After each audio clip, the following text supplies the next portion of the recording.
Trevor, Angie and Marcus were amateur geologists, fascinated by the stories of rare minerals hidden deep in Redwood Gorge. They had heard tales of glittering gems and precious stones that lay buried beneath the ancient trees, waiting to be discovered by those brave enough to venture into the heart of the forest. The trio had spent countless hours poring over maps and old journals, piecing together clues that might lead them to their treasure. They packed their bags for a weekend expedition, excited to uncover what no one else had found. Their gear included everything from rock hammers and magnifying glasses to tents and enough food to last them several days. They were prepared for any geological challenge, but little did they know, the forest had other plans for them. The hike started off beautifully, the trees tall and ancient, their leaves a brilliant green under the afternoon sun. The sunlight filtered through the canopy, casting dappled shadows on the forest floor. Birds chirped merrily, and the rustling of leaves created a soothing symphony that accompanied their every step. The forest smelled of damp wood and the faint perfume of wildflowers. The air was fresh and invigorating, filling their lungs with each breath. They marveled at the vibrant colors of the wildflowers that dotted the path, their petals glistening with morning dew. But as they ventured deeper, the air grew still, and an uneasy silence fell over them. The cheerful chirping of birds ceased, and the rustling of leaves became a distant memory. The forest seemed to hold its breath as if waiting for something to happen. No birds, no wind, just an oppressive stillness that made Angie's skin crawl. "Maybe we should head back," she suggested, her voice barely above a whisper. The silence was so complete that even their footsteps seemed too loud, echoing unnaturally in the stillness. Trevor scoffed. "Come on, we're almost there." But something felt wrong. The forest, which had seemed so welcoming just hours before, now felt like a living entity, watching their every move. Trevor tried to shake off the feeling, but it clung to him like a shadow.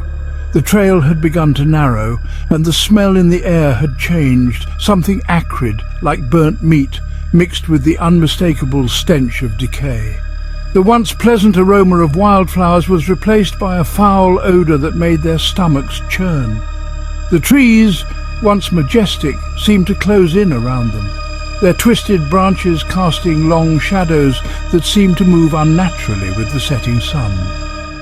The light, which had been their ally, now seemed to play tricks on their eyes, creating shapes and figures that vanished as quickly as they appeared. As they pushed forward, the distant sound of chanting reached their ears. It was a low, rhythmic sound that seemed to come from all directions at once. The chanting grew louder with each step, filling them with a sense of dread. It was low, rhythmic and growing louder. Marcus looked pale. "What the hell is that?" he asked, his voice trembling. The chanting seemed to resonate within their very bones, a haunting melody that promised nothing but doom. Before anyone could answer, they stumbled upon an ancient campsite. Stones arranged in strange patterns, bones scattered across the ground. The sight was both fascinating and horrifying, a glimpse into a past that was better left forgotten. The smell of blood was overpowering now, and panic surged through the group. The metallic tang of blood mixed with the acrid stench of decay, creating a nauseating cocktail that made their heads spin. "We need to leave, now," Angie insisted, her voice shaking. Her eyes darted around the clearing, searching for any sign of movement. The forest, once a place of wonder, had become a nightmare. But it was too late. The forest had already claimed them, and there was no escape from its grasp. From the trees came figures draped in furs and masks, their eyes gleaming from behind animal skulls. They moved with an eerie grace, their footsteps silent on the forest floor. They moved swiftly, closing in with weapons made of bone and stone. Marcus tried to run, but they were on him in seconds.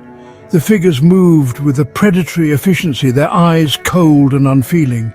Angie screamed, grabbing Trevor's hand as they bolted into the darkening woods. Their hearts pounded in their chests, adrenaline coursing through their veins as they ran for their lives. The sounds of Marcus's cries were swallowed by the chanting as the two raced blindly through the trees. The forest seemed to conspire against them, its twisted paths leading them in circles. The forest seemed to shift, confusing them, twisting paths that led nowhere. Every turn they took seemed to bring them back to the same spot, the chanting growing ever louder. The night came fast, and with it, the figures who stalked them through the darkness never far behind. The darkness was absolute, swallowing the light of their flashlights and leaving them in a world of shadows. By some miracle, they burst through the tree line just as the figures closed in. The open sky above them was a welcome sight, a reminder that they were still in the world of the living. Trevor and Angie collapsed on the ground, gasping for air. But Marcus was gone, lost to the darkness and the ancient ones who hunted under the cover of night. The realization hit them like a punch to the gut, the weight of their loss settling heavily on their shoulders. Have you ever found yourself hopelessly lost in the woods? Beware. Stay vigilant, because there are terrifying ancient tribe peoples in the woods that few have ever seen and lived to talk about. The forest holds many secrets, and not all of them are meant to be uncovered. If you enjoyed this story, please subscribe and follow us for more. Your support helps us bring you more tales of the unknown and the unexplained. Join us on TikTok and YouTube for more bone-chilling chronicles. If you dare!